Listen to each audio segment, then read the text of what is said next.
ধন্যবাদ মাননীয় স্পিকার। এখানে একটা বিষয় মনে কনফিউশন আছে। মাননীয় স্বরাষ্ট্রমন্ত্রী যেটা বললেন এটা ফার্স্ট রিডিং না, এটা সেকেন্ড রিডিং। মাননীয় স্পিকার, এখানে ৭৮ বিধিতে আপনি 2 মিনিট দিতে বাধ্য না, এটা আপনি যে কোনো সময় আরো টাইম বাড়িয়ে দিতে পারেন।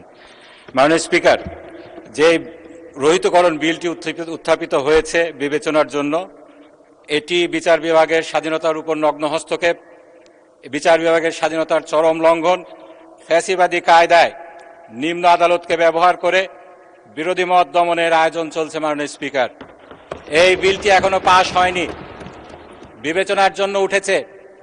এখনো আমাদের নিম্ন আদালত উচ্চ আদালতের অধীনে স্বাধীন বিচার বিভাগ হিসাবে কাজ করছে।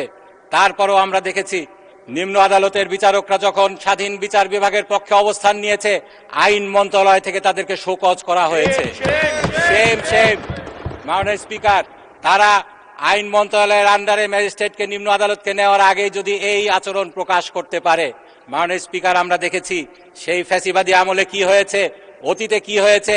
ম্যাজিস্ট্রেটরা যদি আইন মন্ত্রণালয়ের কথা না শোনে, বিরোধী দল দমনের ক্ষেত্রে তারা যদি অস্বীকার করেছিল, তখন তাদেরকে খাগড়াছড়িতে বদলি করা হতো দিনের নোটিশে, তেঁতুলিয়ায় টেকনাফে বদলি করা হতো। মাননীয় স্পিকার, সেই দিন আবার ফিরে আনার জন্য ষড়যন্ত্র চলছে। মাননীয় স্পিকার, ফ্যাসিবাদের জাতাকলে আমরা সকলে নিষ্পেষিত হয়েছিলাম। মাননীয় স্পিকার, আজকে আবার যদি আমাদেরকে সেই সিস্টেমে নিয়ে যাওয়া হয়, বিচার বিভাগের স্বাধীনতার জন্য শুধু আমরা নয়, সরকার দলীয় অনেক আইনজীবী আছেন, তারাও সংগ্রাম করেছেন, তাদের সেই সংগ্রাম আজকে কোথায় গেল? তারা যদি আজকে চুপ থাকেন, বিচার বিভাগের স্বাধীনতা নিভৃতে কাঁদবে। মাননীয় স্পিকার, এই যে অধ্যাদেশটি আজকে বাতিলের জন্য, রহিত করার জন্য বিল উত্থাপিত হয়েছে, মাননীয় স্পিকার, সেই ব্যাপারে হাইকোর্টের একটি রায় রয়েছে। সেই রায় বাস্তবায়নের জন্যই এই অধ্যাদেশটি আনা হয়েছিল। মাননীয় স্পিকার, সেই রায় কি বলা হয়েছিল? সেই সাদ্দাম হোসেন ভার্সেস বাংলাদেশ, সেখানে 1972 সালের অরিজিনাল সংবিধানের 116 অনুচ্ছেদ, যেটাকে বারংবার সংশোধন করে বিচার বিভাগের স্বাধীনতাকে খর্ব করা হয়েছিল, সেটাকে অসাংবিধানিক ঘোষণা করা হয়েছিল। এবং সেখানে বলা হয়েছিল 1972 সালের মূল সংবিধান 116 অনুচ্ছেদটি স্বয়ংক্রিয়ভাবে পুনরুজ্জীবিত এবং পুনঃপ্রতিষ্ঠিত, রিভাইভ এবং রিস্টোর্ড হবে। সেখানে মাননীয় স্পিকার কি বলা হয়েছিল? সেখানে বলা হয়েছে বিচার বিভাগের সেবায় নিয়োজিত ব্যক্তি বিচারিক কার্য সম্পাদনকারী ম্যাজিস্ট্রেটের উপর নিয়ন্ত্রণ, যার মধ্যে রয়েছে পদায়ন, পদোন্নতি এবং ছুটি মঞ্জুরের ক্ষমতা এবং শৃঙ্খলা বিধানের ক্ষমতা সুপ্রিম কোর্টের উপর ন্যস্ত থাকবে। এবং সেই রায়ে আরও বলা হয়েছিল বাংলাদেশ জুডিশিয়াল সার্ভিস শৃঙ্খলা বিধিমেলা 2017-কে আল্ট্রা ভাইরাস ঘোষণা করা হলো, কারণ এটি সংবিধানের 116 অনুচ্ছেদ এবং মাজদার হোসেন মামলার যে বিচার বিভাগের স্বাধীনতার কথা বলা হয়েছিল সেটার পরিপন্থী। এখানে আরো বলা হয়েছে 3 মাসের মধ্যে স্বাধীন সেক্রেটারিয়েট, বিচার বিভাগের সেক্রেটারিয়েট প্রতিষ্ঠা করতে হবে। সেই বিচার বিভাগের হাইকোর্টের রায়কে বাস্তবায়ন করার জন্যই এই অধ্যাদেশটি জারি করা হয়েছিল। মাননীয় স্পিকার, সেই অধ্যাদেশ জারি করার পরে এই অধ্যাদেশকে কার্যকর করা হয়েছিল। একটি স্বাধীন সচিবালয় আমরা দেখেছিলাম, সুপ্রিম কোর্টে সেদিন প্রতিষ্ঠিত হয়েছিল।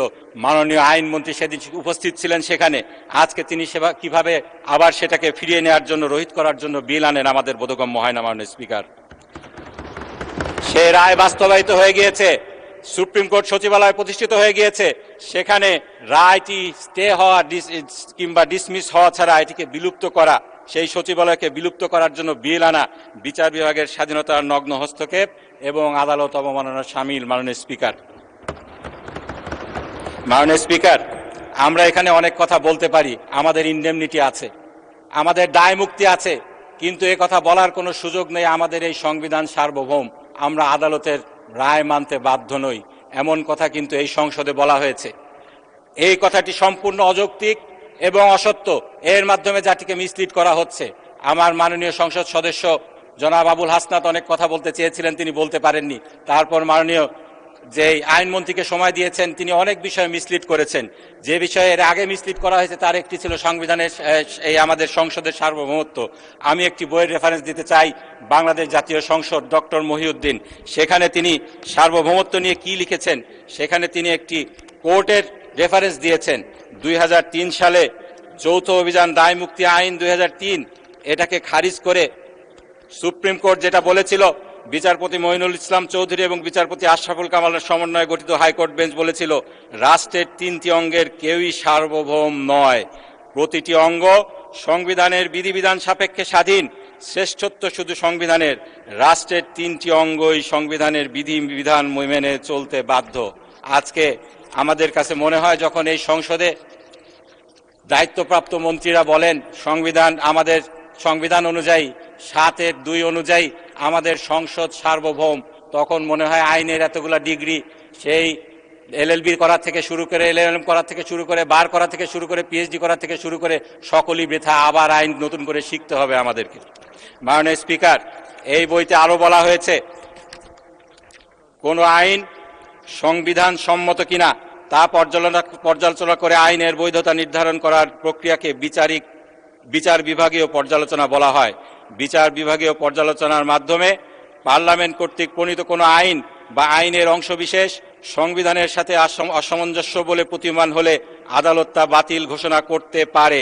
ফলে যেসব দেশে লিখিত সংবিধান রয়েছে আমাদের দেশের মতো, মাননীয় স্পিকার, সেসব দেশে সংবিধান হলো সর্বভৌম বা সুপ্রিম ক্ষমতার অধিকারী, সরকারের সকল বিভাগ সংবিধানের অধীনে দায়িত্ব পালন করবে। মাননীয় স্পিকার, সেখানে আরো বলা হয়েছে কোন আইন সংবিধানের সাথে সাংঘর্ষিক হলে সেটা স্বতঃস্ফূর্তভাবে বাতিল হয় না। এর জন্য রাষ্ট্রের কোনো নাগরিককে উচ্চ আদালতের সংশ্লিষ্ট আইন বা আইনের ধারা চ্যালেঞ্জ করে রিট করতে হয়। উচ্চ আদালত যদি রিট আবেদন বা রুলের নিষ্পত্তির মাধ্যমে সংশ্লিষ্ট আইন বা আইনের অংশবিশেষকে বাতিল করে, তাহলেই সেটিকে বলা যাবে সেটি সংবিধানের সাথে সাংঘর্ষিক। মাননীয় স্পিকার, এই যে রহিতকরণ বিলটি আনা হলো, এখানে আমাদের বিচার বিভাগের উপরে, তাদের স্বাধীনতার উপরে নগ্নভাবে হস্তক্ষেপ করা হয়েছে। এই ব্যাপারে 16-10 সংশোধনীর মামলায় সুপ্রিম কোর্ট যে কথাগুলো বলেছিল, আমি সে কথাগুলো একটু কোট করতে চাই। মাননীয় স্পিকার, সেখানে বলা হয়েছিল বাংলাদেশের গণপ্রজাতন্ত্রী সংবিধানের কাঠামোর অধীনে রাষ্ট্রের 3টি অঙ্গ সংসদ, নির্বাহী ও বিচার বিভাগ সমান গুরুত্ব এবং মর্যাদার অধিকারী। কোনো অঙ্গই কোনোটির অধীনস্থ নয়, কিন্তু ষোড়শ সংশোধনীর মাধ্যমে বিচার বিভাগকে অন্যান্য অঙ্গের অধীনস্থ করার চেষ্টা করা হয়েছে, যা স্বয়ংক্রিয়ভাবেই ইপসো ফ্যাক্টো অর্থাৎ অসাংবিধানিক, একই সাথে অনাকাঙ্ক্ষিত এবং অগ্রহণযোগ্য। মাননীয় স্পিকার, এই যে রহিতকরণ বিলটি করা হলো, যেই বিলের মাধ্যমে সংবিধানের 116 অনুচ্ছেদ, যেটা স্বয়ংক্রিয়ভাবে পুনঃপ্রতিষ্ঠিত হয়েছে, যেখানে আমাদের সর্বোচ্চ আদালতকে নিম্ন আদালতের শৃঙ্খলা বিধানের দায়িত্ব দেওয়া হয়েছে, সেটাকে ডিফাই করে যে নতুন রহিতকরণ বিল করা হচ্ছে, নিচের কোর্টের শৃঙ্খলা বিধানের দায়িত্ব আবার আইন মন্ত্রণালয়ের আন্ডারে দিয়ে দেওয়া হচ্ছে। এই বিষয়টি সম্পূর্ণভাবে অসাংবিধানিক এই 16 সংশোধনীর রায়ের মাধ্যমে। সুতরাং এটাকে কোনোভাবেই মাননীয় স্পিকার পাশ করা যাবে না। এই বিষয়ে আপনার একটি ক্ষমতা রয়েছে মাননীয় স্পিকার, এই সংসদের একটি ক্ষমতা রয়েছে, জনমত যাচাইয়ের জন্য আপনারা 77 বিধি মতো দিতে পারেন। এখনো 2 দিন সময় রয়েছে। উন্নতর প্রযুক্তির মাধ্যমে আমরা অনলাইনের মাধ্যমে, ফেসবুকের মাধ্যমে এই বিষয়ে জনমত নিতে পারি। আপনারা যদি এতই কনসার্ন হয়, বিষয়টিতে জনমত যাচাই করে দেখুন জনগণ কি বলে। মাননীয় স্পিকার, এইরকম নজির কিন্তু আগে রয়েছে। আপনি 5ম জাতীয় সংসদে ছিলেন, সেই সময় যেই 12তম সংশোধনীর বিলটি আনা হয়েছিল, সেই বিলটিকে কিন্তু জনমত যাচাইয়ের জন্য দিয়ে দেওয়া হয়েছিল।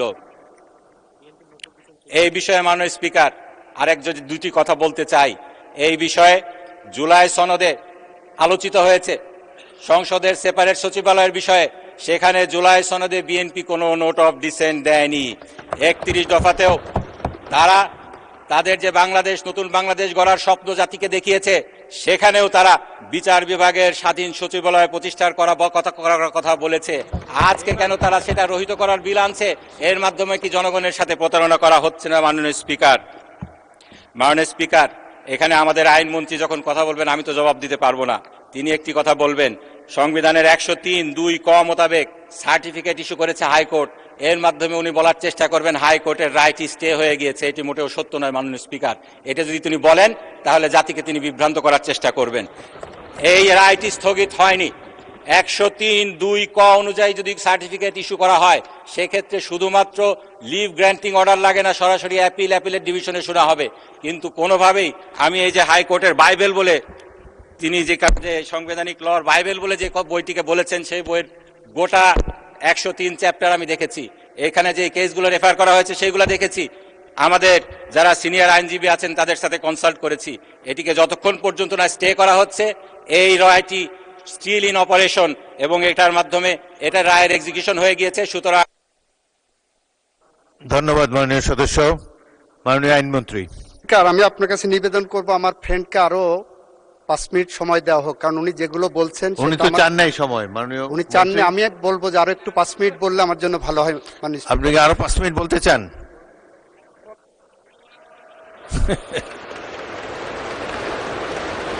মাননীয় সদস্য, উনি বলার পরে আর আপনার বলার সুযোগ হবে না। আপনি বললে এখনই বলতে পারেন, যেহেতু আইনমন্ত্রী আপনাকে, আইনমন্ত্রীর বক্তব্যের পর বিষয়টি আমি ভোটে দেব। মাননীয় আইনমন্ত্রী। মাননীয় স্পিকার, আমার লার্নেড ফ্রেন্ড যেটা লিখে নিয়ে এসেছিলেন মনে হয় শেষ হয়ে গেছে সেটা, সে কারণে আমি ভাবছিলাম আরো 5 মিনিট উনি বললে আমার পক্ষেই চলে যেত। মাননীয় স্পিকার, উনি একটা কথা বলেছেন, একটা বইয়ের থেকে পড়েছেন, রাষ্ট্রের 3টি অঙ্গ, কেউ সার্বভৌম নয়।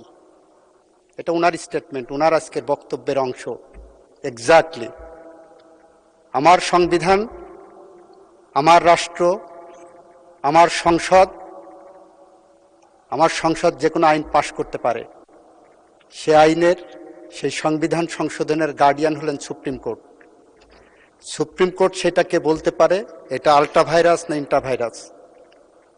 সেখানে আবার আমাদের সংবিধান এবং সুপ্রিম কোর্টের জাজমেন্ট, যে মাজদার হোসেন মামলার কথা বলছেন, মাজদার হোসেন মামলাতেই বলা হচ্ছে supreme court can not dictate this parliament to pass any law. Supreme court বলতে পারে এটা ভালো এটা খারাপ, সুপ্রিম কোর্ট বলতে পারে না পার্লামেন্ট তুমি এই আইন পাশ করো। মাজদার হোসেন কা মামলার রেশিওতে সেটাই বলা হয়েছে। মাননীয় স্পিকার, উনি যে বইটা রিলাই করলেন সেই বইটা হলো মাহমুদুল ইসলাম সাহেবের কনস্টিটিউশনাল 3rd এডিশন, 946, 47, 948। এই 3টা পেজ আমার বন্ধুকে পড়ে, আমার মাননীয় সংসদ সদস্যকে পড়তে বলবো। সেখানে মাজদার হোসেন মামলার পোস্টমর্টেম আছে, সেখানে স্পষ্ট করে বলা আছে, অ্যানালজি দেওয়া আছে, রেফারেন্স দেওয়া আছে, আলোচনা করা আছে যে সুপ্রিম কোর্ট এই পার্লামেন্টকে ডিক্টেট করতে পারে না যে এই আইন পাশ করো বা করো না। এবং এক্স্যাক্টলি আমি ওনার সাথে কণ্ঠে কণ্ঠ মিলিয়ে, সুরে সুর মিলিয়ে বলতে চাই, রাষ্ট্রের 3টি অঙ্গ, কেউ সার্বভৌম নয়, প্রত্যেকের একটা লিমিটেশন আছে। মানে স্পিকার, বিচার বিভাগের স্বাধীনতা আমরা চাই। ওনাদের পিতারা যেমন বিচার বিভাগের কাছে অবিচারের শিকার হয়েছিলেন, সেই স্বাধীনতা যেমন অ্যাবিউজড হয়েছে। যারা সে বিচার করেছিলেন তারা সবচেয়ে স্বাধীন বিচারক ছিলেন। বাংলাদেশ সুপ্রিম কোর্ট পৃথিবীর মধ্যে one of the best courts, যেটা কনস্টিটিউশনালি জাজদের সবকিছু প্রোটেক্টেড, চাকরি protected, transfer posting protected, discipline protected supreme court. সেই সুপ্রিম কোর্ট শপথবদ্ধ রাজনীতিবিদের জন্ম দিয়েছিল। সেই সুপ্রিম কোর্টের বিচারপতিরা বিচারের নামে ট্রাইব্যুনালে বসে উনার পূর্বপুরুষ, উনার পিতাদেরকে ফাঁসি দিয়েছিলেন। সেই সুপ্রিম কোর্ট বাংলাদেশের অবিসংবাদিত নেত্রী, বাংলাদেশের গণতন্ত্রের অতন্দ্র প্রহরী, বাংলাদেশের হৃৎপিণ্ড বেগম খালেদা জিয়াকে 5 বছর থেকে 10 বছর জেল দিয়েছিলেন। সেই সুপ্রিম কোর্ট এতটাই স্বাধীন যে সেই সুপ্রিম কোর্টের সে সমস্ত জাজদের বিচার আমরা করি নাই। মাননীয় স্পিকার, এই বাংলাদেশে মোমবাতি জেলে বিচার করা হয়েছে বিরোধী দলের রাজনৈতিক নেতাকর্মীদেরকে যাতে সাজা দেওয়া হয় রাতের বেলায়। ডকেট নিয়ে যে একদিনে 10টা, 12টা, 15টা সাক্ষীর এক্সামিনেশন নিয়েছেন রাত 12টা পর্যন্ত। এই সুপ্রিম কোর্ট সমস্ত ক্ষমতা থাকা সত্ত্বেও সে সমস্ত বিচারকদের একজনকেও ডিসিপ্লিনারি প্রসিডিং এর আওতায় আনেনি। মাননীয় স্পিকার, সুপ্রিম কোর্ট এতটাই স্বাধীন যে সরকারের এখানে হাত দেওয়ার কোনো সুযোগ নাই। মাননীয় স্পিকার, মাননীয় সংসদ সদস্য প্রশ্ন তুলেছেন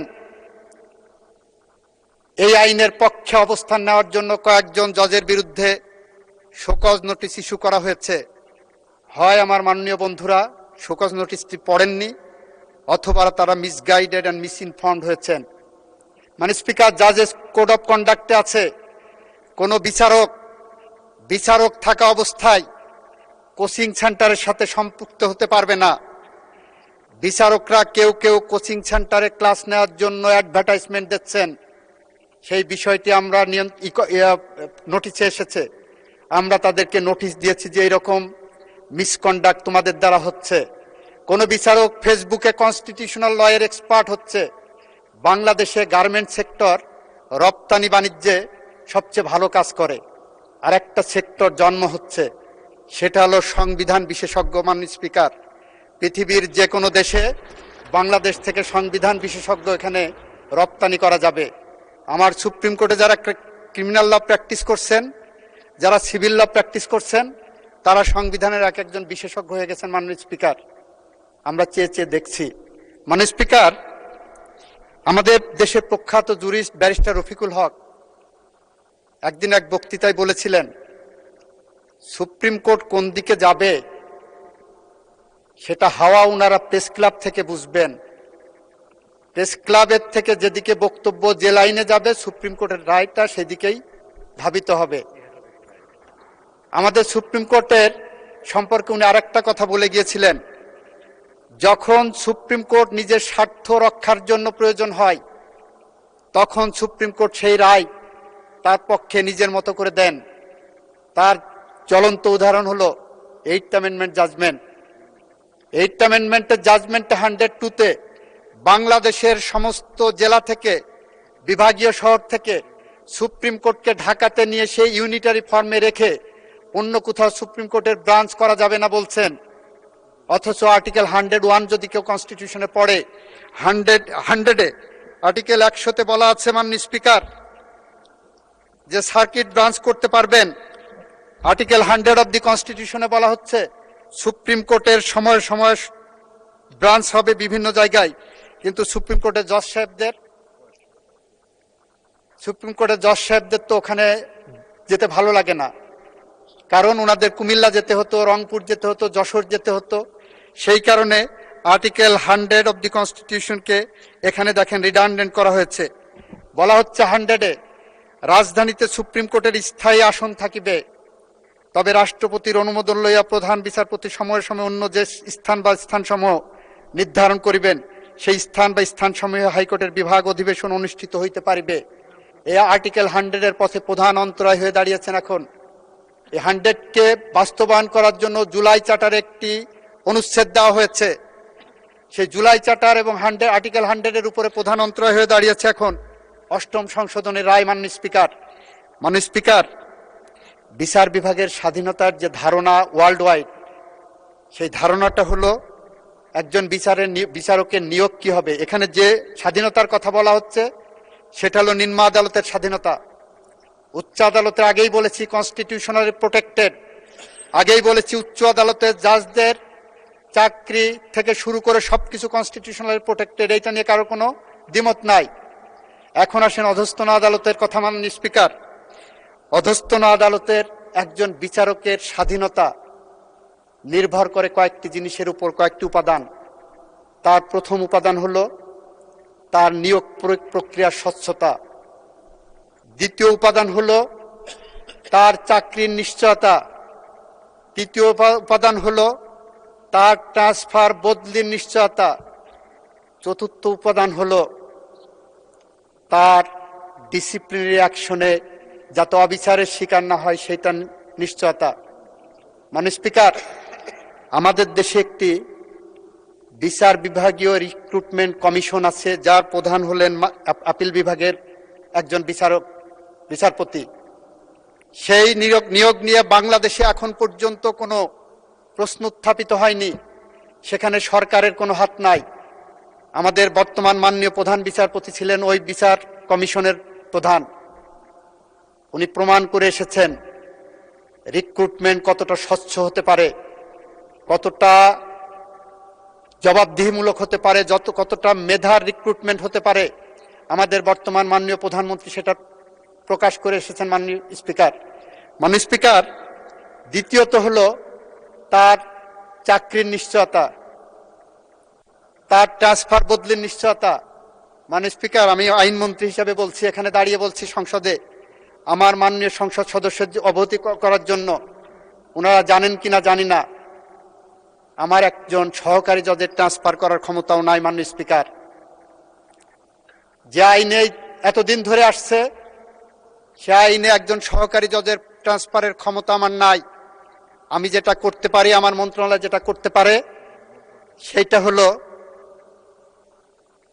একজনের ট্রান্সফারের জন্য প্রস্তাব পাঠাতে পারে ক্লারিক্যাল জব পোস্ট অফিস হিসেবে।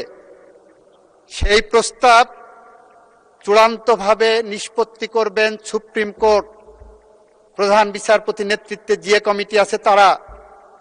সুতরাং তার ট্রান্সফার বদলি, একজন বিচারকের ট্রান্সফার বদলি এইভাবে প্রোটেক্টেড আছে। মাননীয় স্পিকার, একজন বিচারক যদি মিসকন্ডাক্ট করে তার বিরুদ্ধে ব্যবস্থা নেওয়ার মতো সামর্থ্য আমাদের নাই, মন্ত্রণালয়ের নাই, সরকারের নাই। সেখানেও আমরা শুধুমাত্র তদন্ত করে একটা প্রস্তাব পাঠাতে পারি। Ultimate decision making authority supreme court. মাননীয় স্পিকার, ওই দিন বলেছিলাম সুপ্রিম কোর্টের এই ক্ষমতাটা রাষ্ট্রপতির হাতে ছিল চতুর্থ সংশোধনীর মাধ্যমে।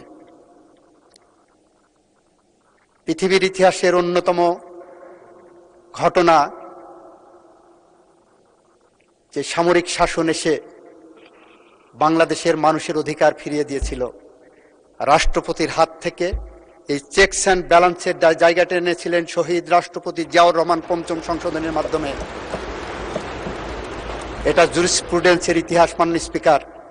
মাননীয় স্পিকার, পৃথিবীর ইতিহাসে জুডিশিয়ারির আমরা অ্যানার্কিজম দেখেছি, জুডিশিয়ারির অটোক্রেসি দেখেছি। আমি যুদ্ধাপরাধ ট্রাইব্যুনালে শেখ হাসিনার মামলা আর্গুমেন্ট করতে গিয়ে বলেছিলাম, 1661 সালের একটি মামলা রেফারেন্স দিয়েছিলাম ব্রিটিশ আদালতের। সেই মামলায় ব্রিটিশ তৎকালীন প্রধানমন্ত্রী অলিভার ক্রমওয়েলকে ফাঁসি দেওয়া হয়েছিল। অলিভার ক্রমওয়েল 1958 সালে কিডনি রোগে আক্রান্ত হয়ে মারা গিয়েছিল। রাজার এতটাই ক্ষোভ ছিল, বিচার বিভাগের মধ্য দিয়ে একজন মৃত ব্যক্তিকে ফাঁসির আদেশ দিয়ে কবর থেকে তুলে এনে 61 সালে ফাঁসি দিয়েছিলেন 3 বছর পরে, মারা যাওয়ার 3 বছর পর। তারপরে সেখানে ক্ষান্ত হয়নি, সেখান থেকে এসে অলিভার ক্রমওয়েলের কঙ্কাল থেকে তার শিরচ্ছেদ করা হয়েছিল। তাকে ব্রিটিশ পার্লামেন্টের সামনে 20 বছর ঝুলিয়ে রাখা হয়েছিল। তারপরে সেই পার্লামেন্ট তার দেহাবশেষ পাঠিয়ে দেওয়া হয়েছিল কবরে, কঙ্কালের অন্য অংশ। 20 বছর পরে যে সেই মাথাটা, সেই খুলিটা ক্যামব্রিজের সাসেক্স বিশ্ববিদ্যালয়ের গেটে কবরস্থ করা হয়েছিল। মাননীয় স্পিকার, সেটাও হয়েছিল 200 বছর পরে, সেটাকে করা হয়েছে 20 বছর পরে। মাননীয় স্পিকার, এই কথাটা এটার কারণে বলছি, প্রগতিশীলতাটা কি, আমরা সামনে এগিয়ে যাব। আমরা বিচার বিভাগের স্বাধীনতার জন্য বদ্ধপরিকর। আমরা জুলাই চার্টারে স্বাক্ষর করেছি। আমরা বলেছি সংবিধানের প্রতি অনুচ্ছেদ ধরে আমরা এগিয়ে যাব মাননীয় স্পিকার, এবং যাব বলেই আমাদের যে বিলটা এনেছি সেই বিলের প্রথমেই বলেছি, প্রথম লাইনেই বলেছি, যেহেতু সুপ্রিম কোর্ট সচিবালয় প্রতিষ্ঠার প্রয়োজনীয়তা বিষয়ে সংশ্লিষ্টদের সহিত অধিকতর পরামর্শ ও যাচাই বাছাই করা প্রয়োজন। আসেন না, মাননীয় বিরোধী দলের সদস্যদের বলছি, আপনাদের এক্সপার্টাইজ আমরা আহ্বান করব। আপনাদের বাইরেও যারা আছে, আপনাদের যারা সিনিয়র আইনজীবী আছে, তাদের কাছে এক্সপার্টাইজ আমরা আহ্বান করব। আমরা বিচার বিভাগের সচিবালয়ের প্রতিষ্ঠার বিষয়ে আমরা আরো যাচাই বাছাই করে পরবর্তী আইন পাশ করব মাননীয় স্পিকার। আপাতত আমরা এই আইনটা পাশ করার জন্য ধন্যবাদ অনুরোধ করছি মাননীয় স্পিকার।